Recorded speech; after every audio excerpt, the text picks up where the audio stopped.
Quando Cristiano Ronaldo se aproxima de uma garota do lado de fora de um restaurante luxuoso, seu carisma irresistível e magnetismo natural transformam cada palavra em um convite para uma conversa envolvente e inesquecível. Na pequena cidade de Serrana, encravada entre as montanhas de Minas Gerais, o amanhecer trazia consigo o aroma do café fresco e o som dos pássaros que anunciavam um novo dia.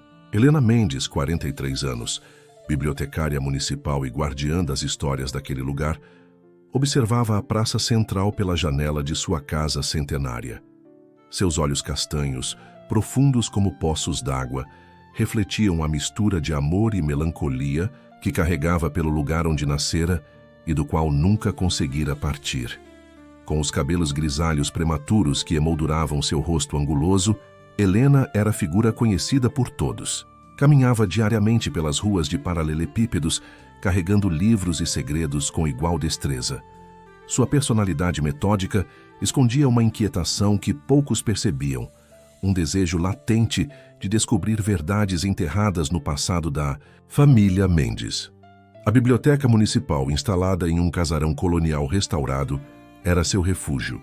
Entre estantes de madeira maciça e o cheiro inconfundível de livros antigos, Helena catalogava não apenas obras literárias, mas também fragmentos da memória coletiva daquele lugar.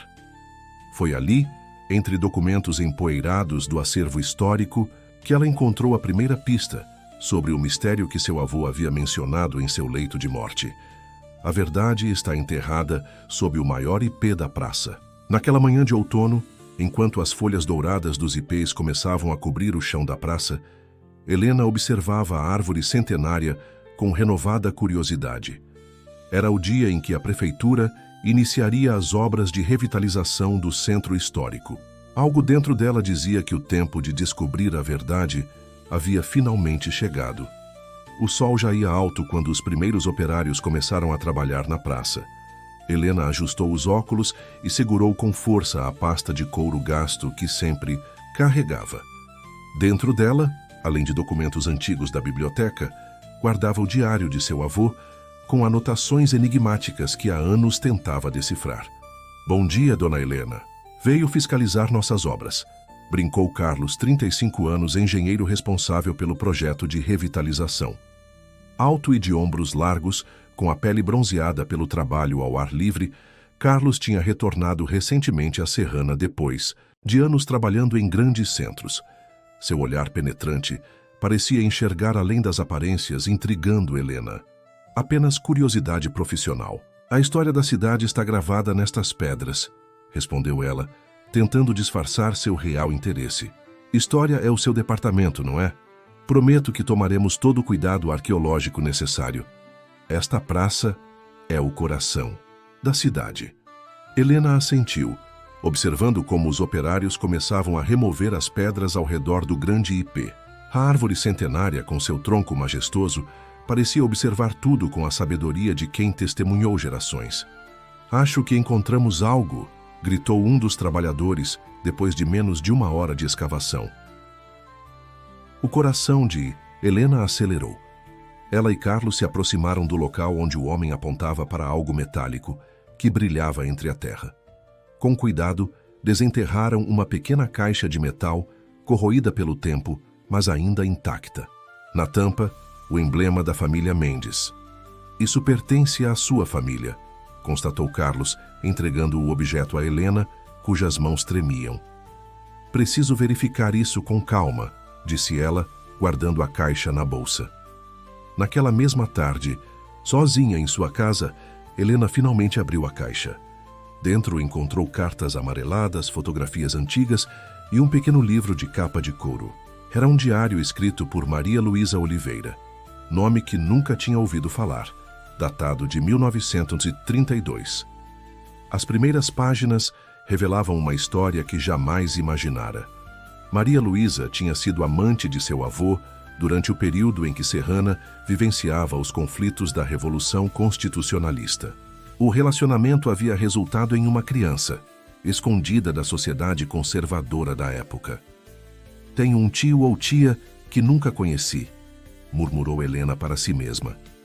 Na manhã seguinte, determinada a descobrir mais, Helena procurou a única pessoa que poderia ter alguma informação. Dona Conceição, 88 anos, a moradora mais antiga da cidade. A casa de Dona Conceição ficava no alto da colina, uma construção simples com janelas de madeira pintadas de azul. A idosa, de cabelos brancos presos em um coque impecável, recebeu Helena com uma expressão que misturava curiosidade e desconfiança. "Sabia que você viria um dia", disse ela, servindo café em xícaras de porcelana antiga. "A verdade, tenho o costume de emergir mesmo depois de tantas décadas. A senhora conheceu Maria Luísa Oliveira?" Dona Conceição suspirou. Maria Luísa era minha prima, uma mulher à frente de seu tempo. Seu único erro foi apaixonar-se por seu avô, um homem casado e influente na cidade. E o que aconteceu com eles? Quando descobriram que estava grávida, criaram uma história de que iria visitar parentes no Rio de Janeiro. Na verdade, ficou escondida na fazenda dos Oliveira até o nascimento da criança. Uma menina que chamaram de Clara. E o que aconteceu com elas? Seu avô construiu uma casa para elas na capital. Visitava sempre que podia, mantendo 2 famílias. Maria morreu jovem, de tuberculose. Clara foi criada por uma tia e nunca mais voltou a Serrana. Helena tentava absorver aquelas informações, sentindo o peso da história familiar que nunca conhecera. Seu avô amava Maria profundamente, continuou a idosa. Mas os tempos eram outros. O escândalo teria destruído sua família e posição. Naquela noite, Helena mal conseguiu dormir. Entre as cartas encontradas, descobriu menções a documentos importantes guardados em outro local, relacionados a terras que pertenceriam legitimamente à filha desconhecida. Na manhã seguinte, ao chegar à biblioteca, encontrou Carlos examinando alguns mapas antigos da cidade. "Precisamos conversar", disse ela, fechando a porta da sala de arquivo. Hesitante a princípio, Helena acabou compartilhando suas descobertas. Carlos ouviu atentamente, seu rosto assumindo uma expressão cada vez mais séria. "Há algo que você precisa saber", disse ele finalmente. "Meu sobrenome verdadeiro não é Rodrigues, é Oliveira. Clara era minha avó." O silêncio que se seguiu foi ensurdecedor. Helena sentiu o chão desaparecer sob seus pés. Você sabia? Por isso voltou para Serrana?" "Minha." A avó nunca falou muito sobre suas origens, mas deixou documentos antes de morrer há 2 anos. Foi assim que descobri a história. Vim para entender meu passado e talvez reivindicar o que é nosso por direito. As terras onde estão construindo o novo resort turístico pertenciam originalmente a Maria Luísa. Seu avô as comprou em nome dela, mas após sua morte os documentos desapareceram, explicou Carlos. "Se encontrarmos as escrituras originais, podemos provar que aquelas terras deveriam ter sido herdadas por minha avó Clara." Os dias seguintes foram de intensa busca. Helena e Carlos vasculharam arquivos, entrevistaram antigos moradores e seguiram pistas deixadas nas cartas. A cada descoberta, ficava mais claro que a história de Serrana estava entrelaçada com o segredo dos Mendes. Foi Rafael, 52 anos, dono do único jornal local, quem trouxe outra peça importante do quebra-cabeça. Alto e esguio, com os cabelos grisalhos sempre bem aparados, Rafael carregava o fardo de conhecer os segredos de todos na cidade. "Meu pai foi contador da família Mendes por décadas", contou ele em seu escritório empoeirado. "Sempre suspeitou que havia algo irregular nas transações de seu avô." Rafael abriu um cofre antigo e retirou uma pasta amarelada. "Encontrei isso entre os pertences dele após sua morte. Não sabia o que significava até agora." Dentro da pasta estavam as escrituras originais das terras, assinadas com o nome de Maria Luísa, além de cartas trocadas entre o avô de Helena e o antigo prefeito, combinando manobras para manter a propriedade sob controle da família Mendes. "Isso muda tudo", murmurou Helena perplexa. A notícia da descoberta espalhou-se rapidamente pela pequena cidade. Júlio Vasconcelos, 60 anos, atual prefeito e representante da elite tradicional de Serrana, não tardou a aparecer na biblioteca municipal. Essas alegações são absurdas e potencialmente difamatórias, declarou ele, com a voz controlada, mas os olhos faiscando de raiva. A família Mendes é um pilar desta comunidade há gerações. Não permitirei que sua reputação seja manchada por rumores infundados. Helena enfrentou o olhar do prefeito sem recuar. Não são rumores, Sr. Vasconcelos, são fatos documentados. É a verdade que meu avô queria que fosse conhecida. Pense nas consequências, Helena, insistiu Júlio. O resort turístico trará empregos e desenvolvimento. Se essas terras entrarem em disputa judicial, o projeto será cancelado. É isso que você quer para a nossa cidade? A pergunta pairou no ar carregada de implicações. Helena sabia que o dilema não era simples. Revelar a verdade significaria reconhecer que parte da riqueza de sua família havia sido construída sobre uma injustiça, mas também poderia prejudicar economicamente a cidade que tanto amava. Naquela noite, enquanto caminhava pela praça vazia, observando o velho IP, Helena sentiu a presença de Carlos se aproximando. "O que pretende fazer?" perguntou ele suavemente. "Ainda não sei", admitiu ela.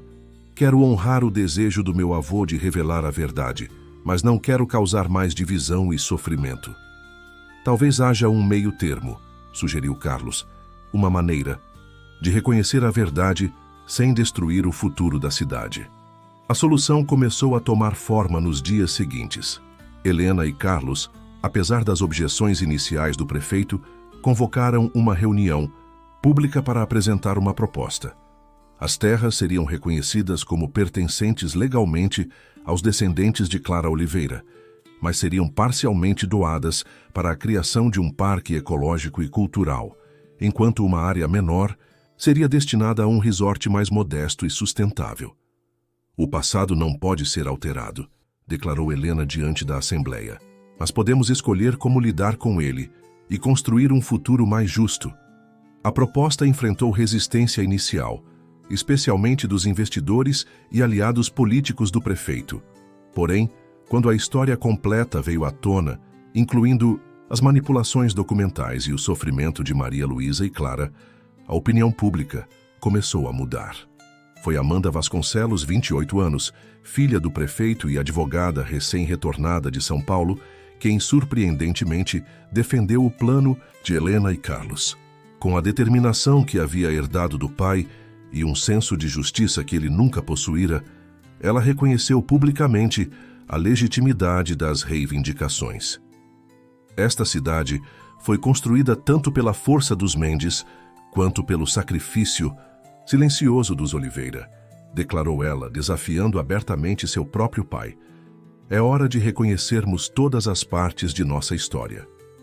À medida que os dias passavam e o debate continuava, Helena e Carlos tornaram-se mais próximos. Compartilhavam não apenas um legado familiar complexo, mas também uma visão de como a verdade poderia ser usada para curar em vez de dividir.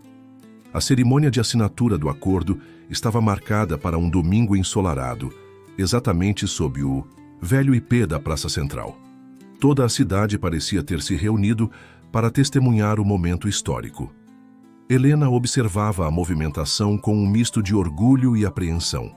Estava prestes a mudar publicamente a narrativa de sua própria família, admitindo erros do passado e buscando uma correção, ainda que tardia.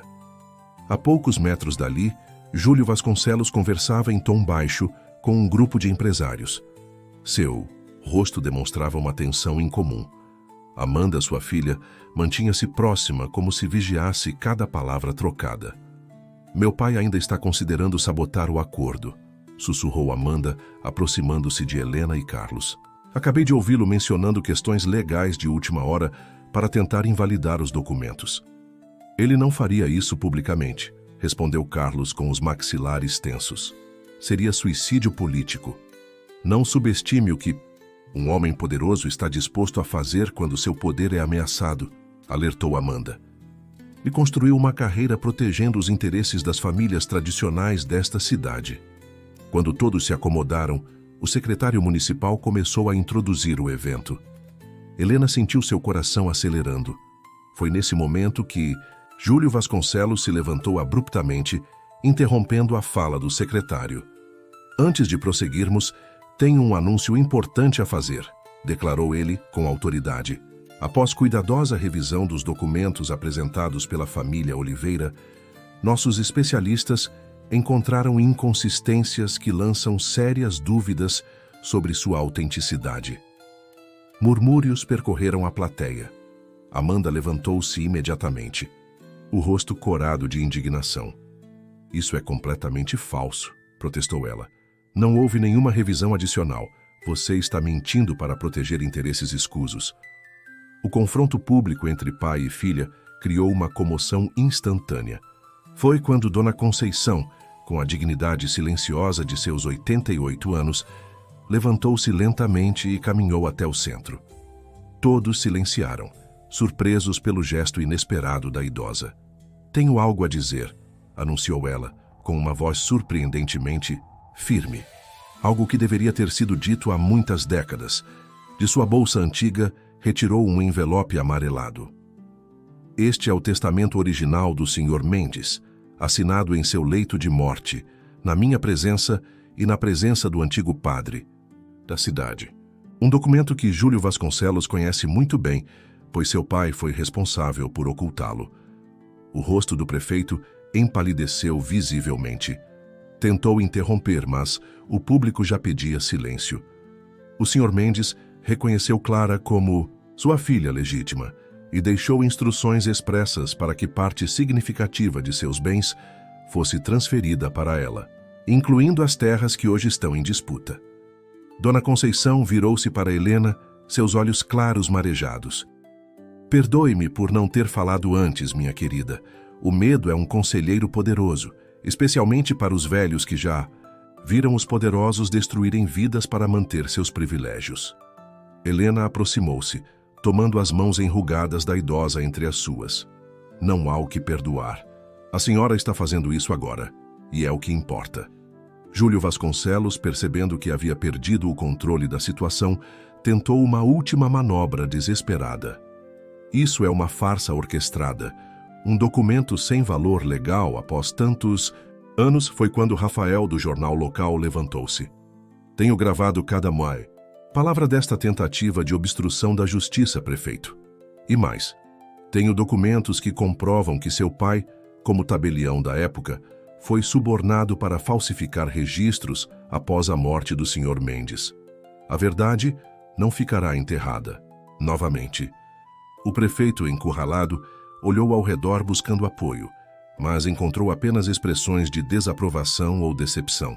Até mesmo seus aliados mais próximos se afastavam discretamente. Carlos deu um passo à frente, sua voz calma contrastando com a tensão do ambiente. Não estamos aqui para destruir reputações ou dividir esta cidade ainda mais. Estamos propondo um caminho de reconciliação. Reconhecer os erros do passado não para punir, mas para construir um futuro mais justo. Helena juntou-se a ele, enfrentando os olhares de todos os presentes. Meu avô cometeu erros. Manteve uma segunda família em segredo e depois permitiu que sua filha fosse privada de sua herança legítima. Não posso mudar isso, mas posso escolher ser parte da solução, não da continuação desse erro. As palavras de Helena pareciam tocar algo profundo nos presentes. Muitos assentiam, alguns com lágrimas nos olhos. A história que estava sendo revelada ali era maior que as famílias envolvidas. Era um espelho da própria sociedade brasileira, com suas hierarquias rígidas, seus segredos enterrados e as injustiças perpetuadas através das gerações. O acordo será assinado conforme planejado, declarou Amanda, agora assumindo o controle da situação com uma autoridade natural.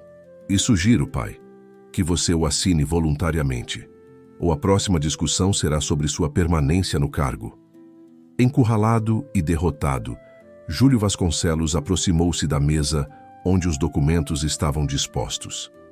Com a mão trêmula e o rosto marcado por uma raiva contida, assinou o acordo que reconhecia oficialmente os direitos da família Oliveira e estabelecia os termos da nova distribuição das terras.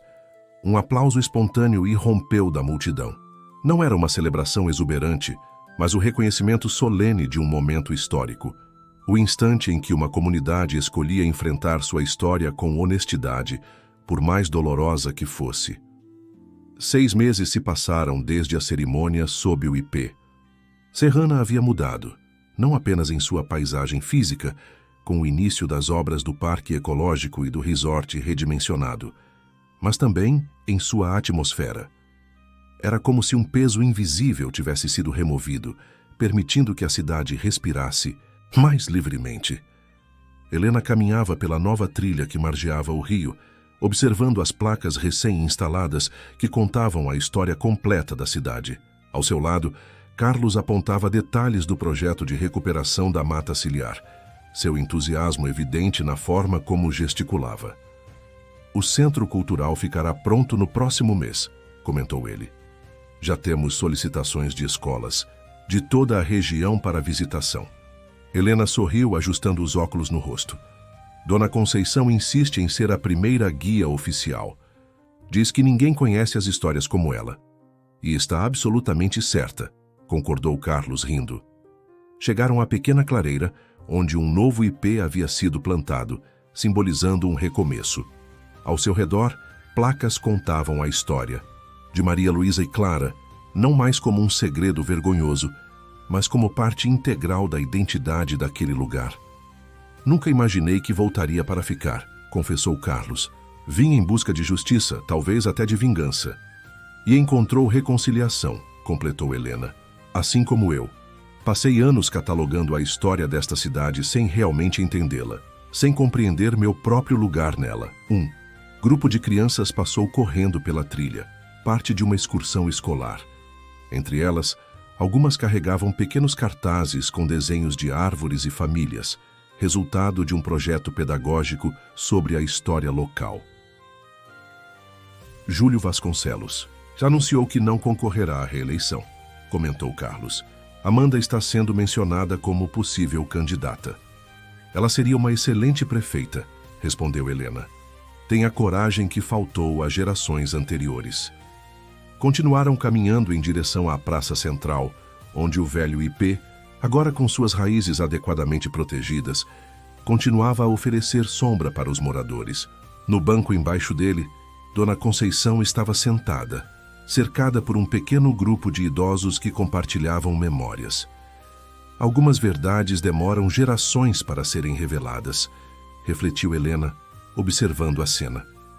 "Outras permanecem, enterradas para sempre. O importante é que agora esta cidade tem escolha", respondeu Carlos. "Pode decidir que partes de sua história quer honrar e quais lições quer aprender." Naquela noite, enquanto o sol se punha por trás das montanhas que cercavam Serrana, Helena permaneceu na varanda de sua casa, contemplando a cidade que agora conhecia verdadeiramente. Em suas mãos, o diário de seu avô e as cartas de Maria Luísa, não mais segredos ameaçadores, mas testemunhos de vidas reais, complexas, com erros e acertos. O vento suave balançava as folhas dos ipês, criando um murmúrio que parecia contar histórias antigas. Helena fechou os olhos, sentindo-se pela primeira vez completamente em paz com seu passado e seu lugar naquela comunidade. As raízes que aprendiam ali não eram apenas as da tradição ou do nome de família, mas as da verdade finalmente revelada e aceita. Em algum lugar, sob a terra rica de Minas Gerais, as raízes dos ipês antigos e novos se entrelaçavam, assim como as histórias das famílias Mendes e Oliveira agora formavam uma narrativa única e inseparável, à sombra dos ipês que continuariam a testemunhar as transformações dos tempos por muitas gerações vindouras.